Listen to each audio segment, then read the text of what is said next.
Alex's alarm goes off at 6:14 a.m. Not 6:15, not 6 o'clock. 6:14 because he figured out that 11 minutes of hitting snooze gets him exactly enough sleep to function without being late for his shift. He shuffles to the bathroom, looks in the mirror, and thinks the same thought he has almost every morning. I just need to get through this week. He's been saying that for about 2 years now. Here's the thing about Alex, he's not broke in a dramatic way. He has a job, he pays his bills, he doesn't go hungry.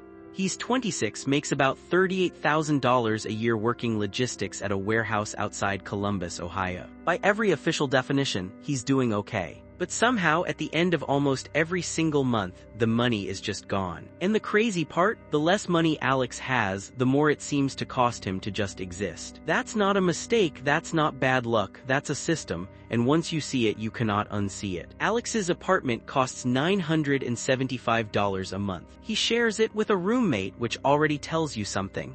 He drives a 2013 Honda Civic with 140,000 miles on it. He meal preps on Sundays when he has energy, which lately he doesn't. His phone is 2 generations old. His work boots, the ones he stands in for 9 hours a day, he bought them at Walmart for $34. He'll need new ones in about 4 months. That's important, we'll come back to that. His monthly take-home is around $2,700 after taxes.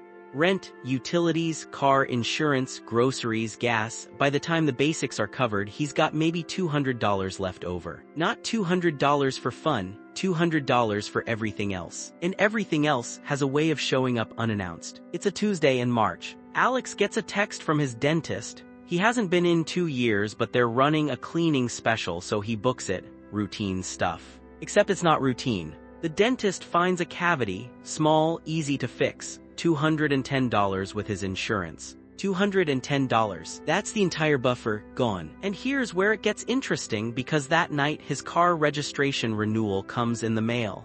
$87 due in 3 weeks. He doesn't have $87. Not right now. He puts the registration on his credit card, 24% interest rate. He's had the card for 3 years and has never fully paid it off. He just kind of manages it, keeps it below the limit. Pays the minimum when things are tight. He's never actually calculated how much that card has cost him in interest. We did, it's over $600 in the last 2 years, for money he already spent. This is the part most people don't talk about. There's a concept economists call the poverty premium. The idea is simple and brutal: the less money you have, the more you pay for the same things. Alex lives it every day, and he doesn't even realize it. Take his car insurance. Because he can't pay the full 6-month premium up front, he pays month to month. That convenience fee adds up to about $180 more per year than if he just paid it all at once. His phone plan, he's on a prepaid carrier, no credit check, no contract, but it costs more per gigabyte than the premium plans that require good credit to sign up. His apartment has no washer or dryer. He takes his laundry to the laundromat. That's $9 a week. $468 a year. Someone with an in-unit machine pays nothing extra. And those $34 boots from Walmart, here's what happens. They last 4 months. He buys 3 pairs a year, that's $102. A coworker bought Red Wing boots for $180 2 years ago. He's still wearing them. Over the same period, Alex has spent $204 on boots that never fit quite right, and his feet hurt by hour 7. The cheap option cost him more. This happens with food too. Alex knows that cooking at home is cheaper. He knows that. But after a 10-hour shift, standing in a kitchen for an hour feels impossible. So too, maybe 3 times a week he hits the drive-thru, nothing fancy. Maybe $9 a meal. That's close to $1,200 a year in fast food. Food that's also affecting his energy, his sleep, and how sharp he feels at work. Every small decision is connected to the one before it. Here's something that doesn't get talked about enough. Financial stress isn't just emotional, it's cognitive. Researchers at Princeton and Harvard studied this. They found that when people are focused on money problems, constantly calculating, worrying, juggling, it occupies a significant chunk of mental bandwidth. We're talking about the kind of brain drain that can lower effective decision-making ability by a measurable degree. Alex feels this, even if he'd never describe it that way. He calls it the fog. At work, he's fine. He knows that job in his sleep.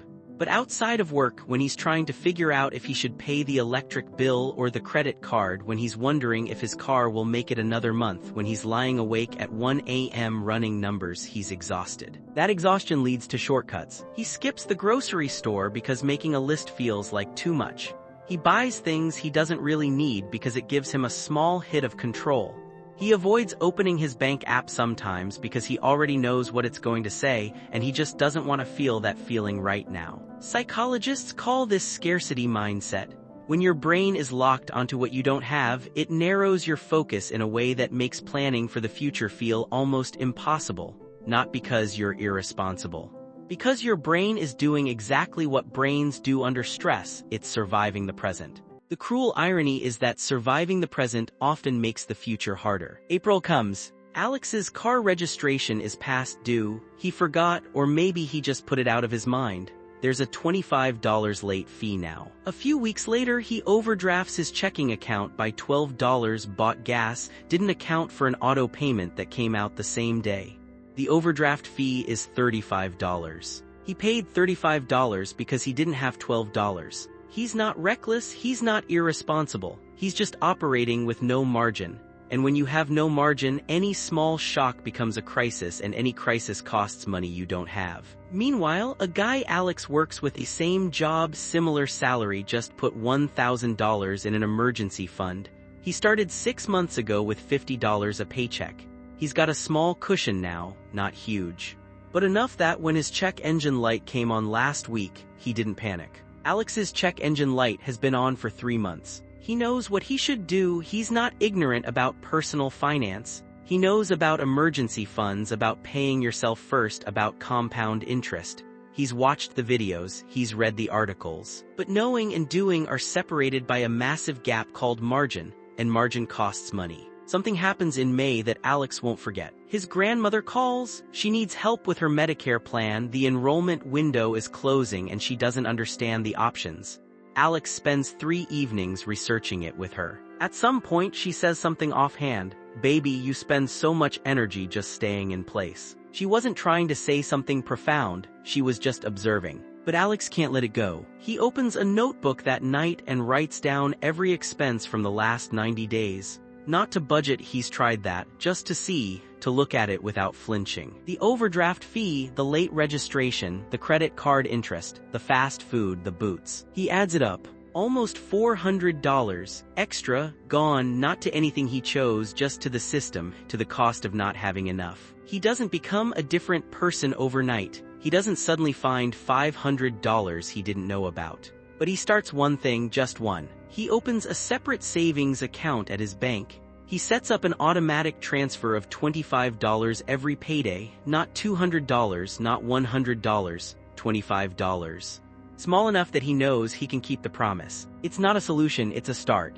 And sometimes that's the only thing that's actually available to you, the next smallest step. Here's what Alex's story is really about. It's not about making bad choices. It's about what happens when every choice you make is constrained, when there is no good option, only the least bad one. When you can't afford the good boots, you buy cheap ones and pay more over time. When you have no cushion, you use a credit card and pay interest on emergencies. When stress fills your mental bandwidth, your decisions get shorter, smaller, more reactive. And the system, the fees, the premiums, the interest, the convenience charges, the system charges you extra for all of it. Being poor in America isn't just hard, it's expensive. Not because poor people are careless, but because the margin between okay and crisis is so thin that one dentist visit, one overdraft, one unexpected bill can set off a chain reaction that costs hundreds of dollars you never planned to spend. Alex is still figuring it out. Some months are better, some aren't. But he told me something recently that I keep thinking about. He said, "I used to think I was bad with money. Now I think I just never had enough of it to be good with it." That's not an excuse, that's an observation. And if you really think about it, if you sit with it for a second, that's one of the most honest things anyone has ever said about what it actually feels like to live paycheck to paycheck in America.